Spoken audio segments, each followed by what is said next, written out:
2019 میلادي کال کې د افغانستان مخکښ لوبغاړي او د هغوی تاریخي ریکارډونه دا چې کوم ریکارډونه پریخي ویډیو را سره تر پای وګورئ په ډیر سبب پوه شئ. ګرانو مینوالو السلام علیکم.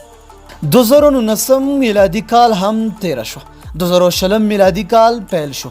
2020 میلادي کال د پیلېدو سره سم هغه افغانانو په اړه معلومات در سره شریکوو چې په 2019 میلادي کال کې د افغان لوبډلې لپاره ښې لوبې در سره کړې دي. په دغه لیست کې څلور افغان لوبغاړي چې په توپوهنه او توپاچونه کې ځلیدلي دي په هغوی کې رحمت شاه، حضرت الله زازی، ګلبدین نایب او راشد خان شامل دي. په 2019 میلادي کال کې رحمت شاه په ټیسټ سیالیو کې یو ورځنیو سیالیو کې تر نورو ډېرې منډې کړې دي.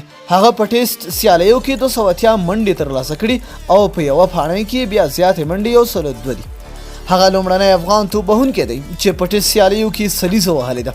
همداراز په شل یو ورځنیو لوبو کې نوموړي د 32.13% سره 640 منډې ترلاسه کړې دي چې په یوه لوبه کې زیاتې منډې د 114 دي.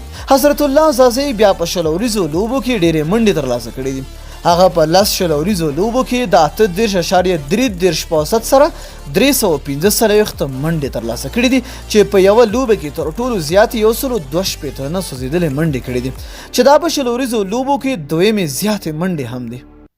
راشد خان بیا په ټیسټ او شل ورځو لوبو کې د افغانستان لپاره ډېرې وکټې ترلاسه کړې دي.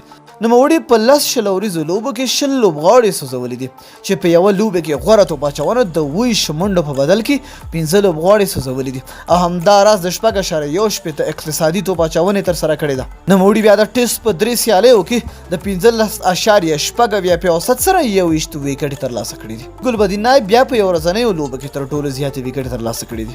نوموړي 14 یو ورځنۍ لوبې ترسره کړې دي او د 15.2 په اکانومي سره 2 لوبغاړي سوځولي دي چې په یوه لوبه کې د 43 منډو په بدل کې 6 لوبغاړي هم سوځولي دي.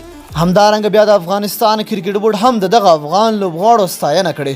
لیکلي دي چې رحمت شاه، حضرت الله، ګلبدین نایب او راشد خان په 2019 میلادي کال کې د افغانستان په ګټه مخکښ توپوهونکي او توپاچونکي کرکټ لوبغاړي ول.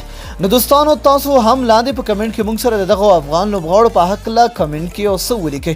تر بیا او بلې ویډیو د الله په امان.